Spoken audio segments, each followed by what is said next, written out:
What makes a person destroy something beautiful just to prove a point? In the quiet suburb of Willow Creek, where manicured lawns and friendly waves define the neighborhood, a single tree became the spark that ignited a firestorm of pride, betrayal, and heartbreak. The story of Karen Whitmore and the ancient oak on the edge of her property wasn't just about a boundary dispute, it was about the unraveling of a community, the cost of obsession, and the bitter sting of regret. Karen Whitmore was the kind of woman who thrived on control. Her house, a pristine two-story colonial, stood as a monument to her meticulous standards. Every blade of grass trimmed, every window gleaming.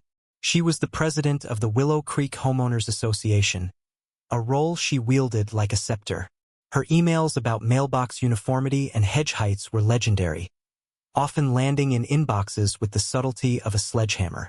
To Karen, order was everything, and the sprawling oak tree on her neighbor's property was an affront to that order. The oak belonged to Javier Morales, a soft-spoken widower who'd moved to Willow Creek 2 years prior. Javier was a botanist, his small backyard a haven of wildflowers and native plants, with the oak over a century old as its crown jewel. Its branches stretched wide, casting dappled shade over his garden and, admittedly, a few feet into Karen's pristine lawn. To Javier, the tree was a living relic, a quiet witness to decades of laughter, storms, and change. To Karen, it was a trespasser. It started with a letter. Karen, in her signature embossed stationery, informed Javier that his tree's branches were encroaching on her property line, dropping leaves that sullied her lawn. She demanded he trim it back or face consequences. Javier, ever the peacemaker, offered to pay for a professional arborist to prune the branches, but Karen scoffed. "It's not about the money," she snapped at a neighborhood meeting. "It's about respect for boundaries." The dispute escalated over weeks. Karen's complaints grew louder, her emails to the HOA more venomous. She cited property laws, waived surveyors' maps, and even hired a lawyer to draft a cease and desist letter. Javier, bewildered but resolute, refused to cut down a healthy tree that had stood long before either of them was born. The neighborhood watched, divided. Some sided with Karen's obsession with rules. Others saw Javier's quiet dignity as a stand against her tyranny. Then came the twist no one saw coming. Emily Chan, a reclusive artist who lived across the street, stepped into the fray. Emily was a mystery to Willow Creek. Her house was a riot of color, with murals painted on the garage and wind chimes tinkling in the breeze. She rarely spoke at HOA meetings, but her presence was magnetic, her dark eyes seeming to see through people. One evening, as Karen ranted about the tree at a community barbecue, Emily spoke up, her voice soft but piercing. "That oak was here before any of us. It's not just Javier sits ours. It's held weddings, shaded children, survived storms. Why are you so afraid of it?" Karen froze, her face a mask of indignation. Emily's words weren't just a challenge. They were a revelation. The neighborhood murmured, some nodding, others shifting uncomfortably.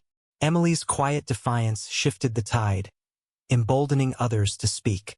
Mrs. Patel, who ran the local bakery, shared how her kids had carved their initials into the oak years ago.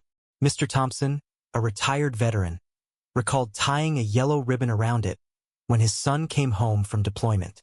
The tree wasn't just a trite, it was a tapestry of memories. But Karen didn't bend. If anything, Emily's intervention hardened her resolve.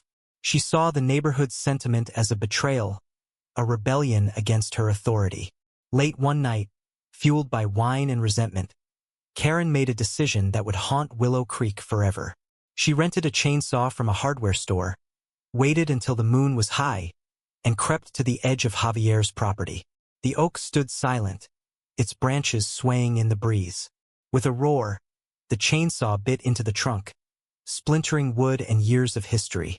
By dawn, the mighty tree was a stump, its branches hacked into pieces strewn across both yards. The next morning, Willow Creek woke to a crime scene. Javier stood by the stump, his hands trembling, tears carving tracks down his face.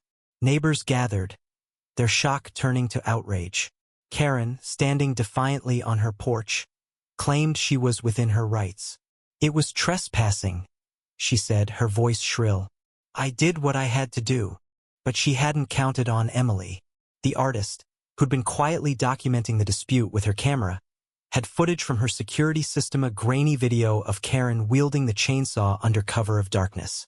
Emily didn't hesitate. She uploaded the video to the neighborhood's private forum, and within hours, it spread like wildfire. The police were called, and Karen was charged with vandalism and destruction of property. The oak, appraised as a historic tree, carried a hefty fine, thousands of dollars Karen couldn't easily pay. The trial was swift but brutal. Karen's defense hinged on her obsession with boundaries, but the judge was unmoved. Javier's testimony, delivered in a voice thick with grief, painted a picture of a man who'd lost more than a tree. He'd lost a piece of his heart, a connection to his late wife, who'd loved the oak's shade. Emily's video was the final nail, showing Karen's calculated malice. The neighborhood, once split, now stood united against her. Even those who'd supported her rules felt betrayed by her recklessness. Karen was ordered to pay restitution and serve community service, but the real punishment was social. Willow Creek turned its back on her.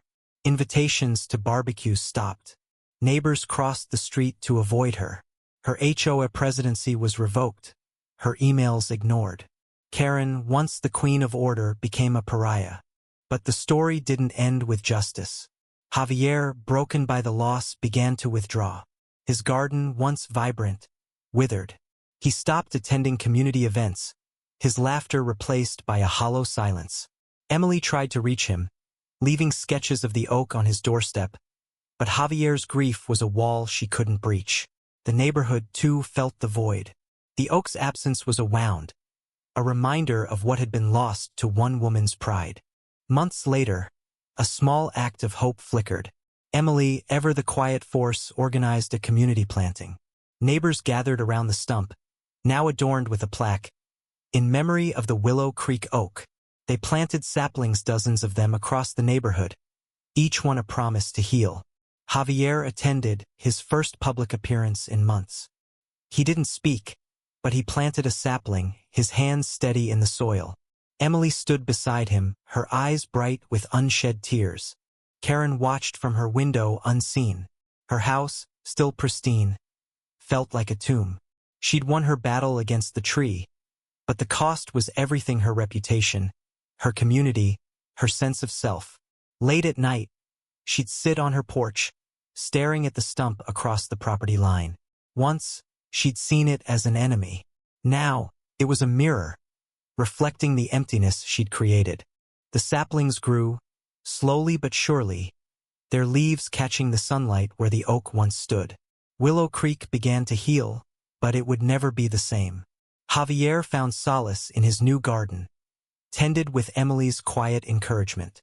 The neighborhood learned to forgive but not forget. And Karen? She lived on, a prisoner of her own making, haunted by the sound of a chainsaw and the shadow of a tree that was no longer there. ND.